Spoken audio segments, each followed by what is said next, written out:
আসসালামু আলাইকুম, কেমন আছেন সবাই? আশা করছি সবাই অনেক ভালো আছেন। আমার চ্যানেল ইরিনাস হ্যান্ডিক্রাফটের নতুন একটা ভিডিওতে আপনাদের সবাইকে স্বাগতম।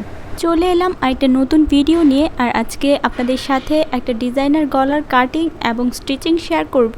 তো এটা আমি তৈরি করছি 34 সাইজ বডির জন্য। মেজারমেন্ট দিয়ে দিব, সে অনুযায়ী আপনারা যে কোনো বডি সাইজের জন্য সেম ডিজাইনটি করে নিতে পারবেন। ফার্স্টে আমি এখানে একটা বক্রম নিয়ে নিচ্ছি, আর এটা লম্বা এবং প্রস্থে 10 ইঞ্চি পরিমাণ আছে, আপনারা চাইলে আরও কমও নিতে পারেন। তো ফার্স্টে আমি এটার যেই গলার পাশ এখানে 3 ইঞ্চি এবং লম্বায় 6 ইঞ্চি পরিমাণ নিচ্ছি। তো যখন আপনারা বক্রম দিয়ে যে কোনো গলার ডিজাইন করবেন তখন অবশ্যই পাশে হাফ ইঞ্চি এবং নিচে কমপক্ষে 1 ইঞ্চি পরিমাণ বাড়িয়ে নেবেন। তো এখন এই একটা বক্স করে নিব আমরা। বক্সের ভিতর এখন আমাদের গলার যে শেপটা আছে সেটা দিয়ে নিব। তো এখন এই বক্সটা করে নেওয়ার পর আপনারা এখানে চাইলে যে কোনো ডিজাইন কিন্তু এঁকে নিতে পারেন। তো আমি এখানে এই ডিজাইনটা করছি, এটা কিছুটা পান পাতা টাইপের গলার যে ডিজাইনটা তার মতো, তবে এটার নিচের অংশটা আমি ফ্ল্যাট রেখেছি। সাধারণত পান পাতা গলায় তো কোনা ওঠে, এখানে কোনা উঠবে না, এখানে ফ্ল্যাট থাকবে। আর এই ফ্ল্যাট অংশটা দেওয়ার জন্য আপনারা 1.25 ইঞ্চি মানে মেজারমেন্ট করে চেষ্টা করবেন। 1.25 থেকে কম নিতে পারবেন, তবে হাফ ইঞ্চির থেকে একটু বেশি আর 1 থেকে একটু কম। পুরোপুরি 1 বা 1.5 ইঞ্চি ভুলেও নেওয়া যাবে না। 1 নিলে কী হবে, যে গ্যাপটা এটা 2 ইঞ্চি বরাবর হয়ে যাবে আপনি যখন কাপড়টা খুলবেন। সেটা কিন্তু হিউজ পরিমাণ একটা গ্যাপ। তো এত পরিমাণ না রেখে আপনারা যদি 1 থেকে কম রাখেন সেটা দেখতে ভালো লাগবে। তো এখন আমি একটা কাপড়ের সাথে পেস্টিংটাকে অ্যাটাচ করে নিচ্ছি। তো অ্যাটাচ করার সময় অবশ্যই যে কাপড়টার মধ্যে আপনি অ্যাটাচ করবেন এটাকে উল্টো পাশ করে অ্যাটাচ করবেন। তো এখন এটাকে এই প্রসেসে আমি অ্যাটাচটা করে নিব। তবে আপনারা যদি এই পেস্টিং পেপার ইউজ না করে হার্ড বা একটু শক্ত টাইপের যে বক্রমটা আছে এটা যদি ইউজ করেন তাহলে এইভাবে কিন্তু আপনাদের এটা সেট হবে না। সেক্ষেত্রে এটাকে ধরে একটু দেখে শুনে আপনারা সেলাইয়ের মাধ্যমে কাপড়ের সাথে আটকে নেবেন, সেটা ভালো হবে। তো এখন এটাকে আমার আটকানো হয়ে গেলে আমি এটার কিছু অংশ হাফ ইঞ্চির মতো কাপড় রেখে বাকিটুকু কেটে নিয়েছি এবং এখন দেখুন আমি ছোট ছোট করে কাট বসিয়ে দিচ্ছি। এই কাটটা বসালে হবে কি, আপনি যখন সেলাই করবেন তখন কাপড়টাকে সহজে মুড়ানো যাবে।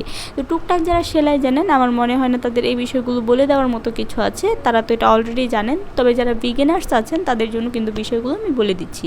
তো এখন চলে এলাম মেশিনে এবং আমার যেই অল্প কাপড়টুকু ছিল এটাকে ঘুরিয়ে ঘুরিয়ে আমি এখন সেলাই করে দিচ্ছি। এ পর্যায়ে বলে রাখি, আমার চ্যানেলে আজকে যারা নতুন, আমার ভিডিও যারা আজকে ফার্স্ট টাইম দেখছেন, আমি ইরিনা। আমার চ্যানেল ইরিনাস হ্যান্ডিক্রাফটে আমি সাধারণত গার্লস হ্যান্ডিক্রাফটের বিভিন্ন বিষয়ে ভিডিও মেক করে থাকি। তো আমার চ্যানেলে হ্যান্ড এমব্রয়ডারি থেকে শুরু করে hand painting, blog, batik, dress making, dress designing এবং অন্যান্য বিভিন্ন বিষয়ে প্রোডাক্ট রিভিউ ভিডিও আমি আমার চ্যানেলে আপলোড করে থাকি। তো আমার অন্য ক্যাটাগরির যে ভিডিওগুলো আছে সেগুলো কিন্তু আপনারা দেখে আসতে পারেন আমার কন্টেন্ট কোয়ালিটি বোঝার জন্য। তো আপনাদের যদি কোনো রিকোয়েস্টেড ভিডিও থাকে সেটাও কিন্তু আমাকে জানাতে পারেন, আমি চেষ্টা করব আপনাদের রিকোয়েস্টেড ভিডিওটি সবার আগে আপলোড করে দেওয়ার। তো এই পর্যায়ে দেখুন আমার যেহেতু সাইড সেলাই করা হয়ে গেছে, এখন আমাদের মেন যে কাপড়টা এটার সাথে আমরা এখন এই গলার পট্টির ডিজাইনটাকে মাঝ বরাবর একটা সেলাই দিয়ে আটকে নিলাম। আপনারা চেষ্টা করবেন মেশিনের সবচেয়ে বড় যে সেলাইটা আছে এটা দিয়ে এই কাজটা করার, তাহলে পরবর্তীতে সেলাইটা খুলতে কিন্তু সুবিধা হয়।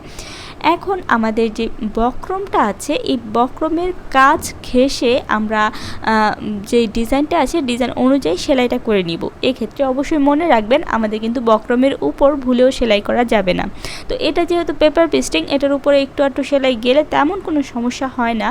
বাট যেই বক্রমগুলো হার্ড থাকে এবং অনেক কোয়ালিটিফুল, এগুলোর উপর সেলাই গেলে কিন্তু সেই জায়গাটা শক্ত হয়ে যায় এবং শেপটা পারফেক্টভাবে আসে না। তো আপনার শেপটাকে পারফেক্ট করার জন্য অবশ্যই এই জিনিসটা আপনাদের বেশি বেশি প্র্যাকটিস করতে হবে, যেন সেলাই করতে করতে ভুলেও বক্রমের উপর সেলাইটা চলে না যায়। এখন সেলাই করা কমপ্লিট হয়ে যাওয়ার পর আমি আমার মাঝখানের অংশগুলো কেটে নিলাম এবং একই নিয়মে আমি আবার এখানে ছোটো ছোটো করে কাট বসিয়ে দিচ্ছি।